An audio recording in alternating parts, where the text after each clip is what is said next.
Hello again and welcome back. Just an update. We're now around the middle of May 2022. A few things have happened since I last spoke. On my last video, I said that I was having some scans done. No, I'd had my scans done. No, I was having some scans done and I was waiting for some results. Would be waiting for some results after that. Okay, since the last video, I had my scans done, and when I'm looking down, it's just looking down at dates because I can't remember them all. I had my scans done on, let's have a look. It was in April. It was towards the end of April. It was around the 21st of April. And I think, as I said in my video, I actually had a brain scan, an MRI of my brain, and I had a CT scan, which was presumably the lower half of my body, definitely my kidney. And luckily, I was really lucky that the lovely team managed to arrange for me to have the two scans consecutively, one after the other, so I didn't have to go all the way back for two separate appointments. That was really lovely. I think they were a tiny bit apart, but because of the way it fitted in, I went literally straight in from one room to another. So that was April. I had then finished my first 4 treatments of the double dose of the 2 immunotherapy drugs that I was being treated with on the drip.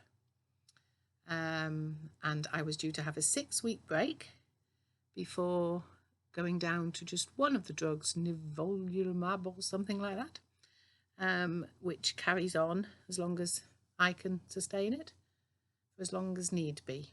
So scans done, treatment on pause for 6 weeks, for a 6-week break, and wait the results and then carry on. So that was that. Over the next probably 3 or 4 weeks, sometime towards the end of April, probably, I was still getting some of the side effects, the colitis, or to me diarrhea, from the treatment, because apparently the treatment does carry on working even though you're not actually still having the sessions. So because of the colitis and having to go on some more steroids, back on the prednisolone, in the end it was, but one of the others, I had to defer what would have been the first treatment of 1 infusion. They didn't want to do it until, understandably, until the side effects had settled down. But time was moving along and I was waiting for my phone call, because we decided it would be a phone call appointment with the oncologist, to let me know the results of the scans. I was working on the theory that even though it was a few weeks to wait, it wasn't horrendous, and if there was something really bad, someone would have rang me and told me. So it was a no news is good news sort of way of thinking. So yes, that was towards the end of April. 9th of May was my scheduled appointment, Monday, and as good as true to their word, I had my phone call at the allotted time from the oncologist on the 9th of May to inform me of my results. Of course, the ideal result would be, oh, it's all gone and you're fine and you can just go back to living normally, but even I didn't believe that was going to be possible. The news of the scans was that the MRI had shown there was no new growths in my brain, which I was really pleased about because of the stage of my cancer and what they'd explained and what could happen. So that was good. Tick the box for 1, no new brain tumours.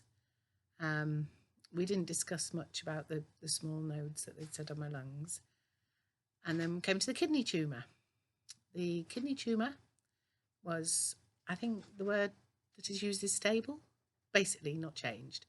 It had not grown, which was really good news, but unfortunately it had not shrunk either, which, as I said before, would have been absolutely fabulous. But it was good. It was good news that it was not growing, and that, as we discussed, the treatment would carry on. I would go down to 1 treatment every 3 or 4 weeks, as I was doing before, and keep being monitored through scans every 3 to 4 months and hopefully at some point we will see whether it's working or not. So that was the news on the 9th.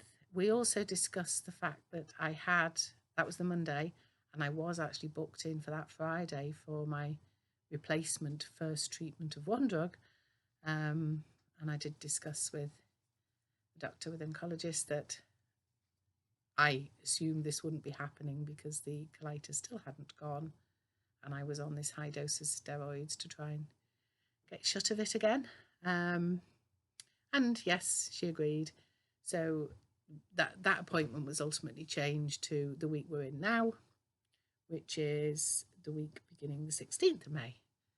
So it was changed from last Friday to this Friday, in the hope that the prednisolone would have worked and that it was enough time for me to have reduced the dose of those. So the appointment was rescheduled this Friday. I'm now waiting to do that. The colitis has gone. The steroids have worked. Touch wood, if I had some wood nearby to touch the table, maybe. It will stay like that, and my treatment will hopefully go ahead on Friday. I do believe that it still does not matter if it does have to be delayed a bit, but I'm the sort of person where once you've made arrangements to do things, you like to do them. So we're onwards and upwards. Symptom side effects seem to have died down, which is good.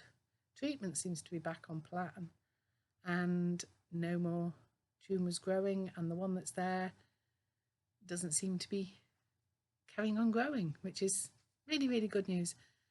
So hopefully, I probably won't have much to say now until, well, it'll be quite a few months down the line now until I've had some more results, because you don't want me to just harp in on about, oh, I've had another treatment, and oh, I've had another treatment. Oh, I've got another side effect. So I'm still bearing out. I'm still here.